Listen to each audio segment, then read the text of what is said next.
Oke, salam sukses lagi ya buat teman-teman semua. Nah, di video sebelumnya kita udah belajar cara membuat sebuah router dan gimana caranya menghubungkan antara router dan juga app.js ini.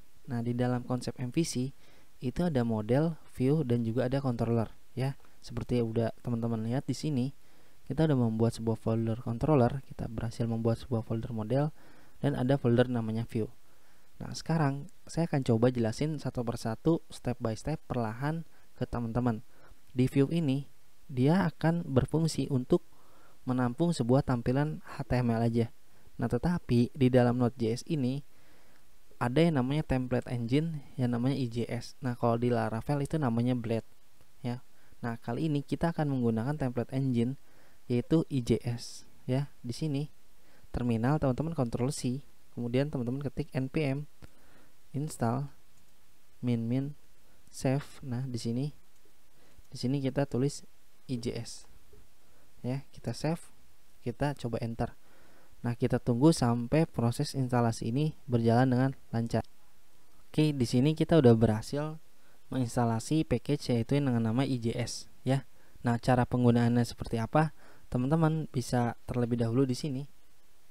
Di sini kita coba cut, kemudian di sini saya akan taruh di dalam sini ya, jadi saya pindahkan dia ke atas terlebih dahulu. Nah, setelah kita pindahkan ini ke atas, saya juga mau memindahkan package ini ke bawah sini, kita taruh paling atas ya. Dan kemudian di sini kita akan coba melakukan sebuah load ya. Ini jaraknya spasinya panjang-panjang banget ya, kita rapikan dulu sebentar. Di sini kita taruh atas ya. Oke, ini untuk router, ini untuk body parser. Kemudian di sini load routernya kita kasih jarak ya, seperti ini.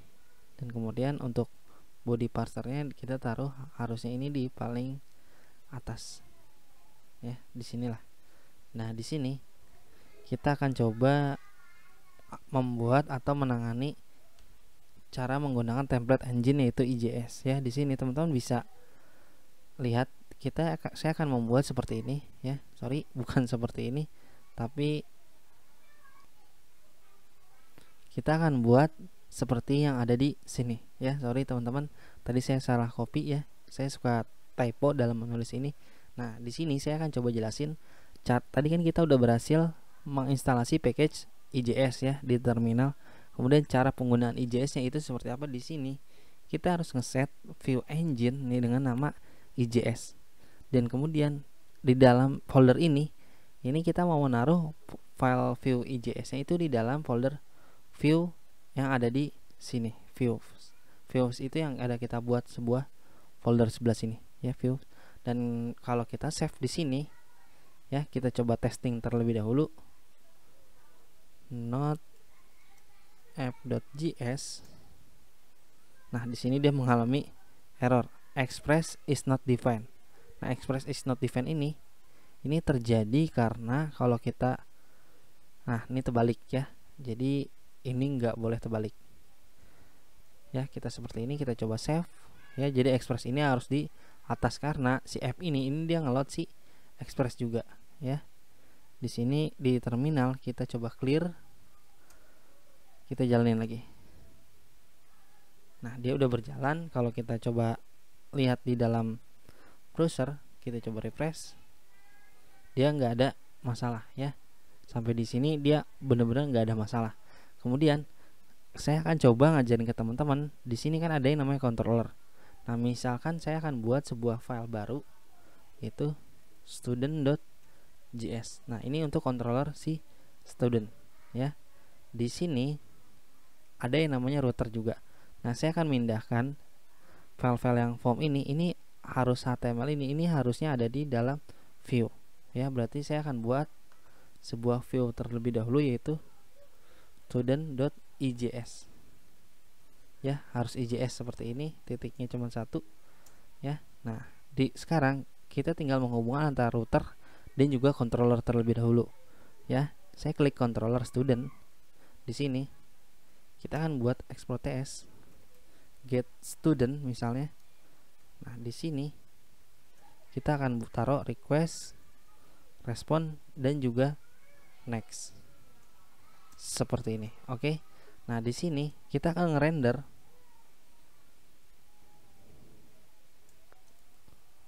Nah, respon.render ini dia ngarahin ke dalam view mana. Ya, di sini kita taruh aja yaitu student. Ya, student ini karena dia udah berada otomatis di dalam view.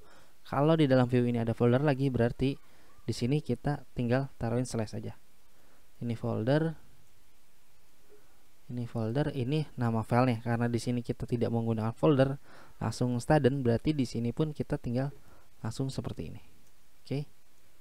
Nah, kemudian di sini kita kasih koma. Nah, kita taruhin di sini, ini adalah parsingan antara kita satu-satu terlebih dahulu lah ya. Di sini kita buat seperti ini terlebih dahulu. Kemudian di sini kan dia ngerender si dalam student. Berarti di sini kita coba save. Ya, di sini dalam student ini kita harus buat sebuah file HTML. Nah, file HTML ini dari mana? Kita coba cut aja yang dari router sini. Ya, ini kita coba cut. Kita cut. Kemudian yang ini pun kita coba hapus. Ya, seperti ini. Kita akan buat di sini. Nah, di sini kita akan buat HTML biasa ya, teman-teman. Kontrol spasi ya, teman-teman, kontrol spasi kalau ada HTML seperti ini diklik. Ya. Ya, seperti ini diklik kontrol spasi. Nah, ini HTML biasa, ini nggak penting-penting. Saya akan coba hapus ya. Saya nggak mau menggunakan Bootstrap terlebih dahulu karena ini pemahamannya teman-teman gimana caranya supaya teman-teman tahu cara membuat sebuah konsep MVC itu. Oke. Seperti ini. Nah, kemudian saya Alt Z itu seperti ini. Ya, kita buat HTML biasa, kemudian form inputannya yang tadi di dalam router itu kita paste di dalam view sini. Oke, kita coba save. Nah, sekarang kita udah mempunyai controller yang mengarah ke dalam view. Kemudian sekarang tinggal dari router ini gimana caranya dia mengambil hasil dari si controller ini ya. Caranya sangat mudah. Di sini teman-teman tinggal load lagi ya. Di sini yaitu student controller misalnya namanya. Nah, di sini dia nge-require ke dalam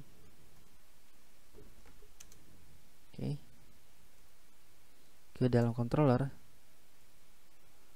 kemudian ke dalam file yang dengan nama student ya. Kemudian di sini kita tinggal taruh kasih koma student controller dot get student seperti ini. Get student ini dia yang mengarah ke sini.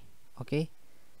Ya, teman-teman, di sini di save, kemudian di routernya pun di save. Oke.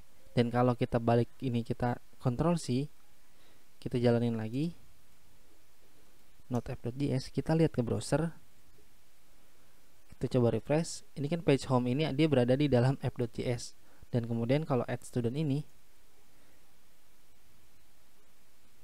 add student yang seperti ini berada di dalam controller ya. Nah, dia nggak jalan ya. Kita coba cek terlebih dahulu add student. Nah, dia nggak berjalan. Kita coba cek terlebih dahulu di sini ya.